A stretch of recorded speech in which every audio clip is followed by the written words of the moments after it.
Could you tell us a little about harmonious strength training? What is so special about this method? Well, as the name implies, it is harmonious compared to disharmonious or less harmonious methods of strength training that most people are familiar with. Most of our viewers perhaps are somewhat familiar with strength training. Maybe they've gone to the gym, maybe they lifted weights at home, maybe they got a machine, Bowflex for example, where you go against the resistance that the machine provides, or just simply lifting weights. And not all of those methods are particularly harmonious because they do not follow the principles of harmonization, of integration, of using more circular, non-stop culture movement, using full range of motion, using the full scope of the muscular mass. Basically, not all strength training programs and approaches are born equal.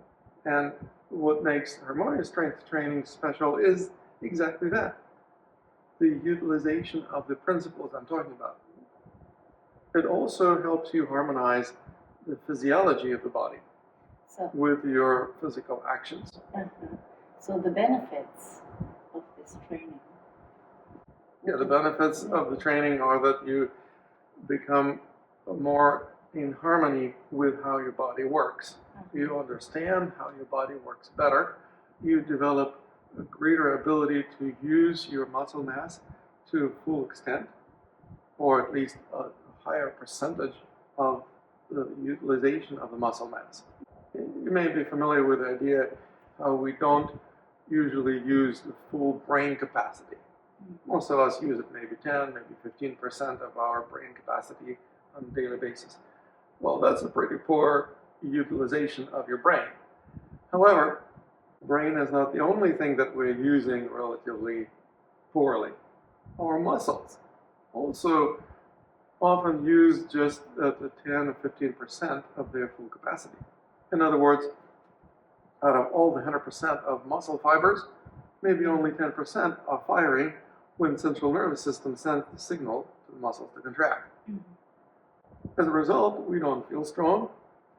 We also receive the signals kind of trickling down the wires late, sometimes minutes late, sometimes even hours late after they were sent. That's one of the reasons why after regular strength training, people often experience more tension. It's because they're still continuing to receive the signals of contraction in their muscles. Muscles are not stupid, they're not going to tense up for no good reason. They need to receive the signal from central nervous system. But if the signal is going down these wires that sometimes are crossed, sometimes going on a loop somewhere and just taking sweet time to make its way to the designated muscle, or sometimes it just gets lost in translation. And as a result, we are not feeling as strong and capable as we deserve to be with the muscle mass we have. So with this strength training, you're both getting stronger, but also the muscles being able to relax better. You're learning to engage more muscles or different muscles than you do with regular training. You learn how to engage your muscles to greater capacity percentage. So instead of 10, 15%, maybe you can engage them to 20 or even 30%. Now, it may feel like still, I'm only using 1/5 or maybe 1/3 of my full capacity of the muscle. But guess what? You're going to be twice as strong as a result compared to where you used to be if you were using it just 10, 15%. If you ever lifted weights, you do some exercises, you lift weights, and then afterwards, if you touch the muscles, it feels like there's a rope inside of the muscle. That's the tense fibers that actually got engaged. And the rest of the muscle was slacking off. It was actually not really being used, and that is the case with the majority of muscles. There are some few that actually are used a lot more for a good reason. They're mostly used in the eccentric phase of motion. I'm not going to inundate you with any theory of kinesiology, but just simply there is a concentric phase of motion and there is eccentric phase of motion. Concentric is when your muscle contract and you shorten the muscle. Eccentric phase of motion is when you contract the muscle, but actually it lengthens. How is that possible? Well, for example, if you're doing chin-ups, on the way down, your biceps is performing eccentric phase of movement. If you're lifting weights, again, on the way down, you're performing eccentric phase. Yes. That is the phase of motion that actually helps with connecting nerve endings that are supposed to deliver the signals from the central nervous system to the muscle with the muscle fibers. That is one of the most important aspects of strength training that the majority of people overlook completely. When you lift weights, that's what you're focusing on, lifting the weights, not lowering the weights. If you're doing chin-ups, that's what you're focusing on actually getting your chin above the bar. You're not concerned about going down, but that is one of the most effective ways to increase strength without even increasing the muscle mass.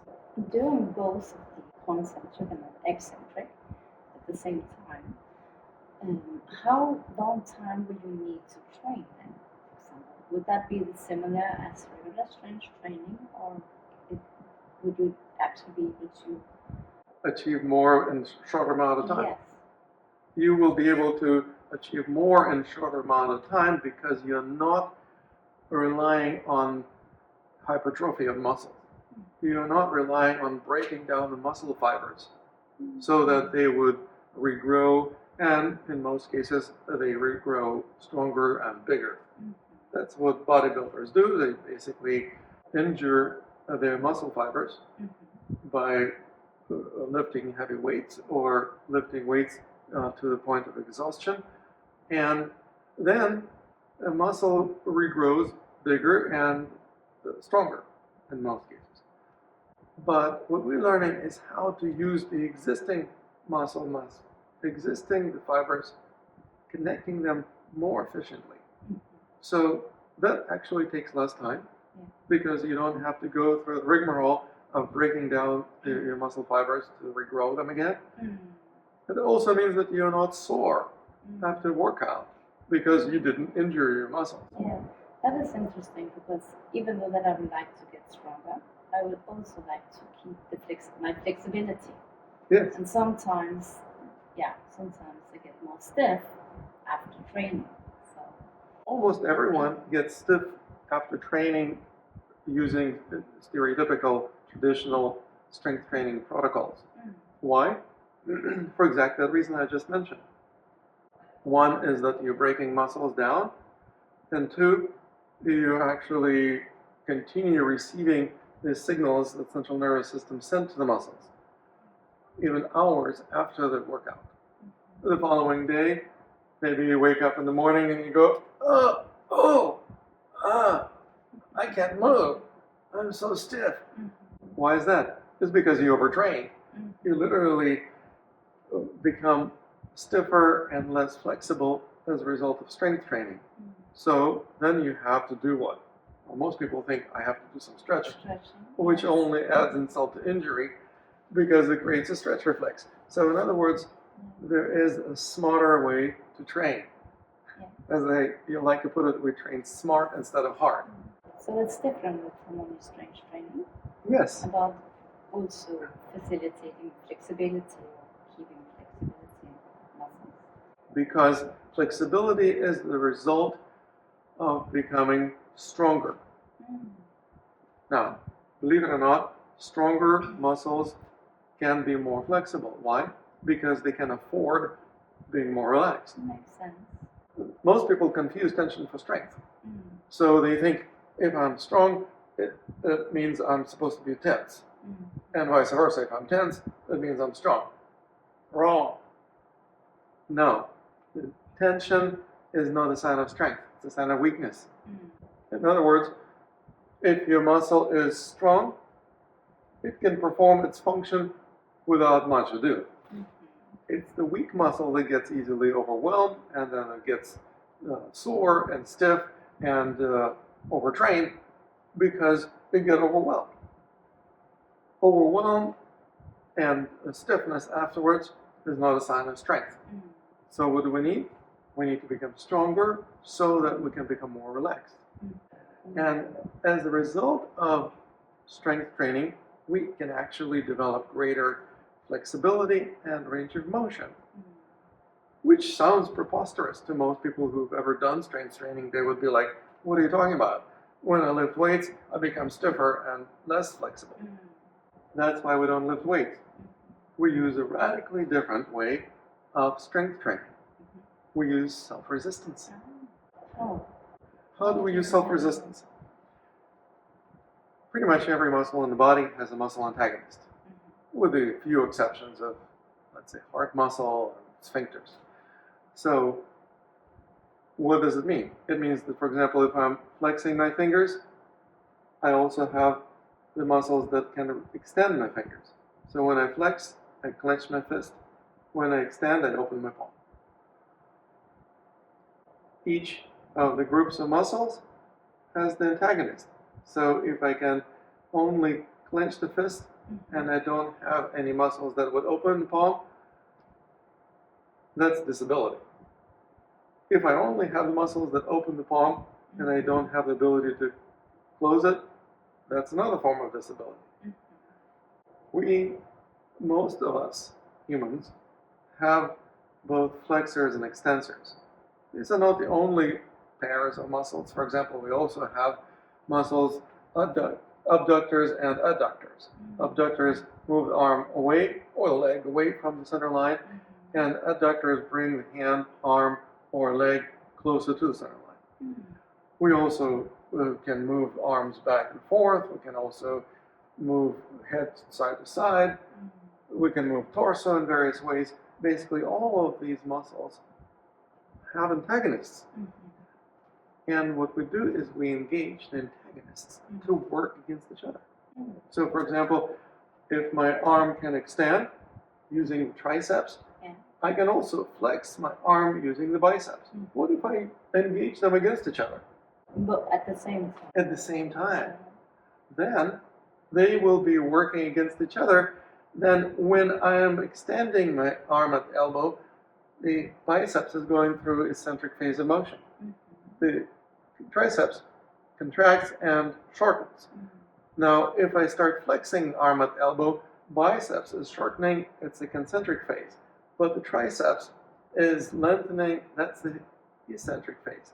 So both muscles are going through either eccentric or concentric phase, alternating. And as they switch, either one of them or the other one is actually going to be using that method of reconnecting the nerve endings to the muscle fibers that I was just mentioning a few minutes ago. I would actually like to hear or know for whom is this training for? Well, this training is ideal for people who are busy, so they don't have a lot of time on their hands to get in the car and drive to the gym and change into the gym clothes and then wait for people to be done with their exercises so they can take their turn into the machines or lifting weights, and then spend some time lifting those damn weights. And then you, again, go back to the change room, change into the street clothes, or take a shower or what have you, and then you drive home. It takes 2-3 hours to do this whole trip to the gym. And if you train more or less regularly, well, you spend 10-15 hours a week. You actually don't spend 10 hours exercising. You maybe spend 3-4 hours exercising, and you spend the rest of the time just going through the motions. So, but is it for everyone? Like young men, people? Women can do it. Yeah. Younger people can do it. Older people can do it. Yes. It's perfect, not only for people who are busy, it's also perfect for people who travel. For example, if you're traveling, you may be staying at Airbnb. Not every hotel has an exercise room. And even the ones that do have exercise rooms, I don't recommend lifting weights anyway. So don't bother with exercise room you can actually practice right in your hotel room or in the hallway or in the garden or in the park or wherever you are. Find small increments of time to train. You don't have to travel anywhere to a special place. You don't have to buy equipment. You don't have to change into special clothing. You don't have to listen to the silly music that they usually play in gyms. I know this because I used to own the gym. And I'm not recommending to people to go to gyms. Now, January is the time when most people decide, okay, this year I'm going to become fit, I'm going to work out, I'm going to lose some weight, so I've got to join the gym. In classical New Year's resolution, right? And then by February or March, most people are nowhere to be seen in the gym. Why? Because they dread going to the gym. Not only does it take a lot of time, the exercises most people do in gyms are not particularly pleasant. They are not just boring, but they also don't feel good. And the body feels sore and stiff afterwards. And the culture of movement engaged in most of those exercises is kind of start-stop robotic movement. You just do a certain number of repetitions and then do it again. And then do it again. It's like there's nothing intelligent about it. And what we do is we learn how to do it smart, do it in small increments. Anyone familiar with exercise physiology knows the term HIIT, or high intensity interval training. What does it mean? It means you exercise intensely, but for a limited amount of time. That's what interval means. Just do it for 5 minutes, 10 maximum. But you can do it in the morning, and then you can do it again at noon, and you can do it in the afternoon, you can do it in the evening, several times a day. Combined will give you that hour of workout, and you will actually get much more out of it. So you can integrate it into the day, Yes. and also adjust it when it fits. When it fits your schedule. If you live sedentary lifestyle, it's really helpful to get off your butt and do some physical movements. So what do? We literally get up and move in the very particular manner that I teach and practice. So there's a very special method of training that is unique in a way that it's not something that you can find anywhere else.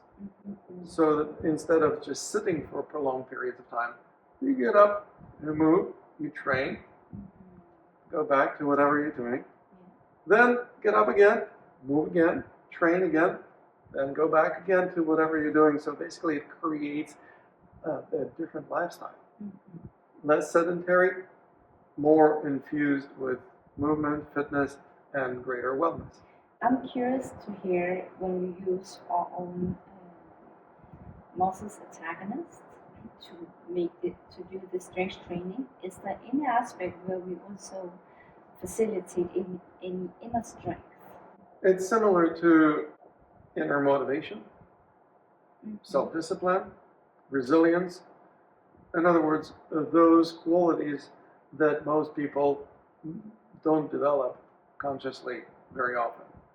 That is exactly what most people develop as a result of doing harmonious strength training. They report becoming more resilient. They become more self-disciplined. Why? Because they actually have to tell themselves, okay, I gotta get up, I'm gonna move, and I'm gonna strength train. And nobody's telling me you can do it, or you're not doing it enough. No, I actually have to monitor myself. I have to develop self-discipline. I have to develop self-determination. Those are the components of inner strength. Inner strength also has to do with knowing yourself. How do you get to know yourself? Well, you have to pay attention to yourself. In the gym, often people don't really pay enough attention to themselves. They sometimes run on the treadmill or do elliptical machines, and they watch TV. Why do they watch TV? Because they're bored, because they don't want to feel whatever the body feels. They need to distract themselves with some entertainment. Even if you're not watching TV, what are you doing? Well, often you're looking in the mirror, lifting weights, looking in the mirror. Why? Because you want to look good. That's how you know that you're doing something right in the gym, is because you're looking good. You look at yourself in the mirror, oh, I look tougher. But that means you also are creating more imbalance. So if I understand you right, if you use your attention to what you are working or what you're doing with your body, that will actually enhance what? Where attention goes, energy flows. Uh-huh.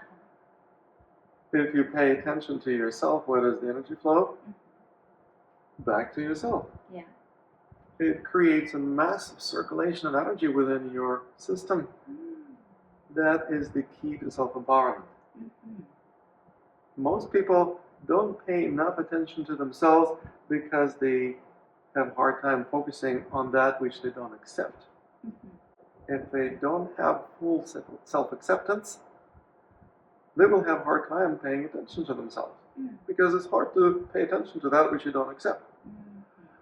So one of the aspects of our training is also to develop a different attitude towards your own body. Develop self-acceptance. Now, it doesn't mean that there's no room for improvement. Everything is perfect with lots of room for improvement. You are perfect with lots of room for improvement. I'm perfect with lots of room for improvement. I accept myself fully, and I know that I can also enhance, improve, strengthen myself. That means I can pay attention to myself. That's the only way to develop self-knowledge. There is no way to know that which you don't pay attention to. And as you know yourself more, that is the key to self-mastery. Who wouldn't want that, right? Yeah. I would like to know where I could sign up for strength training or get more information about the program. Well, if you go to Harmonious strengthtraining.com, you can find out more about this program, and you can sign up for it. Harmonious strengthtraining.com. Doesn't get easier than that, right? When you go to the website, you can read more about it. You can also watch a video of me explaining a bit more what the principles of harmonious strength training are and how to get most benefits from it. And most importantly, you can actually join the program. The program will be starting in January of 2025. It's a 3-month-long program, so we will literally take you by the hand and walk you not only through the theory, but through all the practices, going from head to toes, training all the different parts of the body, including some parts of the body that never received any strength training in traditional methods or programs. What does the program consist of? This program consists of weekly group coaching sessions of exploring different parts of the body. Different modules are dedicated to different parts. And there's also a number of training videos that you will get access to. I also provide you additional online courses that you will get access to at no charge as a bonus. And something that I normally don't offer, but I will offer this time, and that is a one-on-one coaching session with me. That's right. I normally charge a lot of money for one-on-one coaching. You will actually receive a complimentary coaching from me at no charge. And what that's going to do, it's going to tailor your strength training to your specific needs, your physique, and your goals. We also have an online community of like-minded people who join this program from all over the world. And they are dedicated to not only strengthening themselves, but also to providing you support and encouragement.